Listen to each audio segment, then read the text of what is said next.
Breaking news చూస్తున్నాం. ఇటు ఢిల్లీ విమానం పైన అమెరికా దాడి చేసింది. ఇరాన్ నుంచి ఢిల్లీ వస్తున్న ఒక విమానం పైన ఎయిర్ స్ట్రైక్ చేసింది అమెరికా. ఇటు మషద్ ఎయిర్పోర్ట్లో మహాన్ ఎయిర్లైన్స్కి సంబంధించిన ఈ విమానం పైన అమెరికా దాడులను నిర్వహించింది. దానికి సంబంధించిన విజువల్స్ని రైట్ సైడ్ బాక్స్లో చూస్తున్నాం. దాడిలో పూర్తిగా ఆ విమానం దెబ్బతినింది.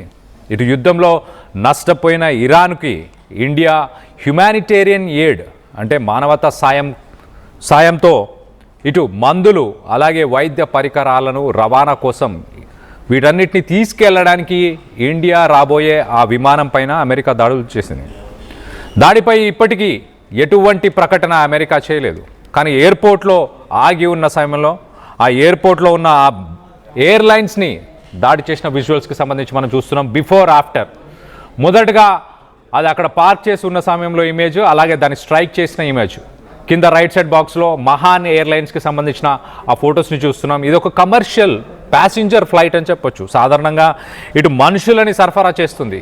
కానీ హ్యుమానిటేరియన్ ఎయిడ్ కింద ఇటు ఇరాన్లో ప్రస్తుతానికి నెలకొన్న పరిస్థితులు అంటే అక్కడ హాస్పిటల్స్, అక్కడ ఇన్ఫ్రాస్ట్రక్చర్, అక్కడ మందుల అవైలబిలిటీ, మెడిసిన్స్ అవైలబిలిటీ ఇవన్నీ కొరత ఏర్పడడంతో ఇండియా నుంచి ఇటు మెడికల్ ఎక్విప్మెంట్ అలాగే మెడిసిన్స్ని తీసుకెళ్లడానికి రెడీగా ఉన్న ఫ్లైట్ని అమెరికా టార్గెట్ చేసింది.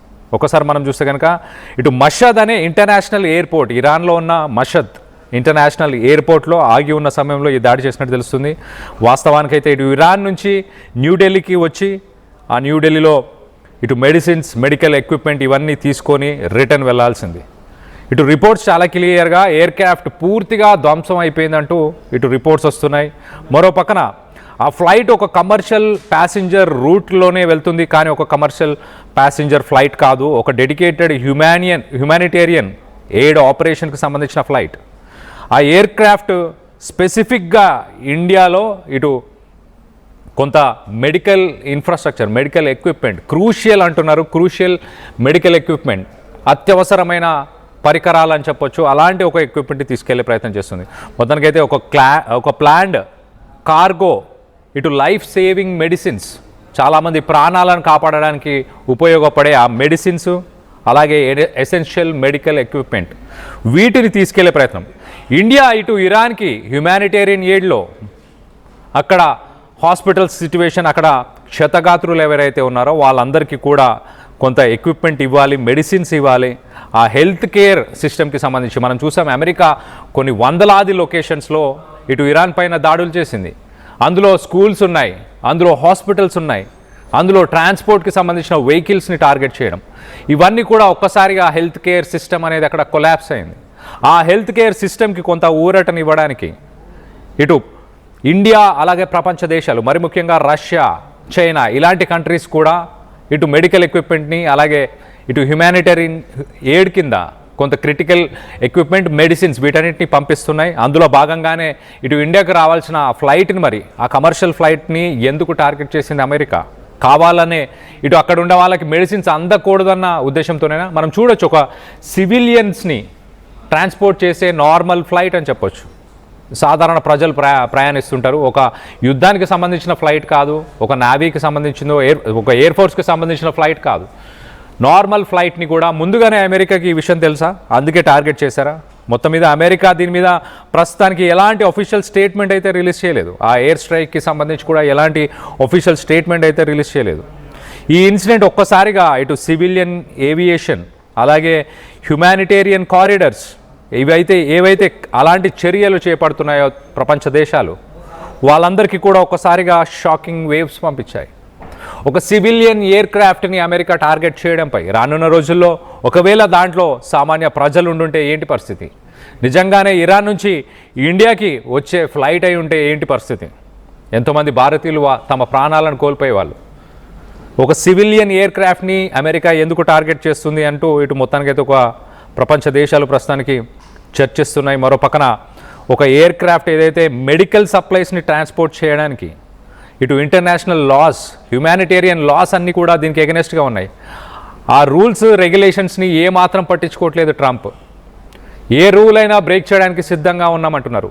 నిన్నటికి నిన్న మనం చూస్తే కనుక డే 31కి సంబంధించిన వార్ అప్డేట్స్ కూడా మీకు ఒకసారి చెప్పే ప్రయత్నం చేస్తా. ఇటు డే 31కి సంబంధించిన వార్ అప్డేట్స్ మనం చూస్తే కనుక టర్కీని టార్గెట్ చేసుకుంటూ ఇటు ఇరాన్ ఒక బాలిస్టిక్ మిసైల్ని స్ట్రైక్ చేసింది, ఒక బాలిస్టిక్ మిసైల్ని పంపించింది. ఆ బాలిస్టిక్ మిసైల్ని నేటో ఫోర్సెస్ విజయవంతంగా అడ్డుకున్నామంటూ ఇటు నేటో చెప్పుకొచ్చే ప్రయత్నం చేసింది.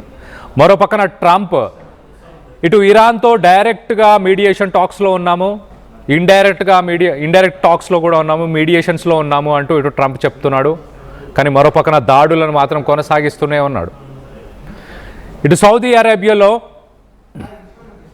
అమెరికాకు సంబంధించిన ఒక వార్ ప్లేన్ని ఇరాన్ అటాక్ చేసింది. మరి దానికి రివెంజ్గానే ఇప్పుడు ఈ కమర్షియల్ ఫ్లైట్ని అటాక్ చేశారా?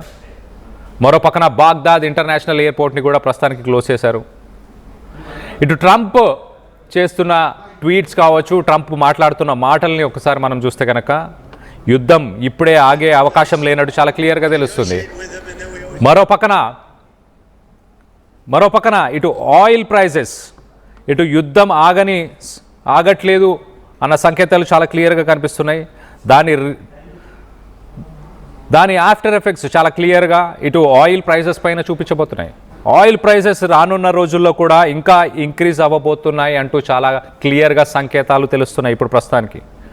సో ఢిల్లీకి రాబోతున్న ఆ ఫ్లైట్ని ఒక హ్యుమానిటేరియన్ ఎయిడ్, ఇంటర్నేషనల్ లాస్ కూడా చాలా క్లియర్గా మెన్షన్ చేస్తున్నాయి. ఒక సివిలియన్ ఎయిర్ క్రాఫ్ట్ని టార్గెట్ చేయకూడదంటూ. అయినా కూడా ట్రంప్ ఏమాత్రం లెక్క చేయట్లేదు. 2-3 రోజుల కింద కూడా మనం చూస్తే కనుక ట్రంప్ ఇటు స్ట్రైట్ ఆఫ్ హార్మోజ్ని ఓపెన్ చేయకపోతే ఇరాన్కు ఒక వార్నింగ్ ఇచ్చే ప్రయత్నం చేశాడు. చాలా క్లియర్గా ఇరాన్లో ఉన్న అన్ని పవర్ ప్లాంట్స్ని టార్గెట్ చేస్తాం, అన్ని డీసాలినేషన్ వాటర్ ప్లాంట్స్ని టార్గెట్ చేస్తాం, అలాగే ఆయిల్ రిఫైనరీస్ని కూడా టార్గెట్ చేస్తామంటూ ఇటు ట్రంప్ చెప్పుకొచ్చే ప్రయత్నం చేస్తున్నాడు. ఒక పక్కన చర్చల కోసం సిద్ధంగా ఉన్నాము, ఆల్రెడీ మీడియేషన్కి సంబంధించిన చర్చలు నడుస్తున్నాయి, మీడియేషన్ టాక్స్, నెగోషియేషన్ నడుస్తుంది ఆల్రెడీ అంటూ చెప్తున్నాడు. ఇంకో పక్కన వార్నింగ్స్ ఇచ్చే ప్రయత్నం చేస్తున్నాడు. ట్రంప్ చేస్తున్న ఈ చర్యల వల్ల ప్రస్తుతానికి ఇటు ఇరాన్ స్ట్రైట్ ఆఫ్ హార్మోజ్ని పూర్తిగా క్లోజ్ చేసింది. ఓన్లీ మిత్ర దేశాలకి మాత్రమే ఆ స్ట్రైట్ ఆఫ్ హార్మోజ్ యాక్సెస్ ఉంటుంది, మిగతా ప్రపంచ దేశాలకి ప్రస్తుతానికి యాక్సెస్ ఇవ్వమంటూ ఇరాన్ తేల్చి చెప్పింది. ఇరాన్ దశాబ్దాలుగా కొన్ని డెకేడ్స్ నుంచి ఇటు ఇరాన్ ఇజ్రాయెల్ వార్ స్ట్రాటజీని, అమెరికా వార్ స్ట్రాటజీని చాలా క్లియర్గా స్టడీ చేస్తుంది. ఇటు స్ట్రైట్ ఆఫ్ హార్మోజ్ కింద 200 మీటర్లు లోతు మాత్రమే ఉండే ఆ స్ట్రైట్ ఆఫ్ హార్మోజ్లో అండర్ గ్రౌండ్ టనల్స్ని కన్స్ట్రక్ట్ చేసింది. ఆ టనల్స్ నుంచి ఇటు మిసైల్స్ని సంధించవచ్చు, ఇటు మైన్స్ ఆల్రెడీ ఏర్పరిచి ఉంది. ఏ క్షణమైనా 100% కంట్రోల్, ఇటు పైనున్న స్పీడ్ బోట్స్ని అటాక్ చేసి ఆ స్ట్రైట్ ఆఫ్ హార్మోజ్ని ఇటు అమెరికా అలాగే ఇజ్రాయెల్ వాళ్ళు కైవసం చేసుకోకుండా చాలా క్లియర్గా కొన్ని దశాబ్దాలుగా ప్లాన్ చేస్తూ వచ్చింది. ఈవెన్ ట్రంప్ ఇటు పారాట్రూపర్స్ని, మెరైన్స్ని, సీల్స్ని ఇరాన్కి బైఫుట్ అంటే ఒక ల్యాండ్ అటాక్ చేయడానికి పంపిస్తా అంటున్నాడు.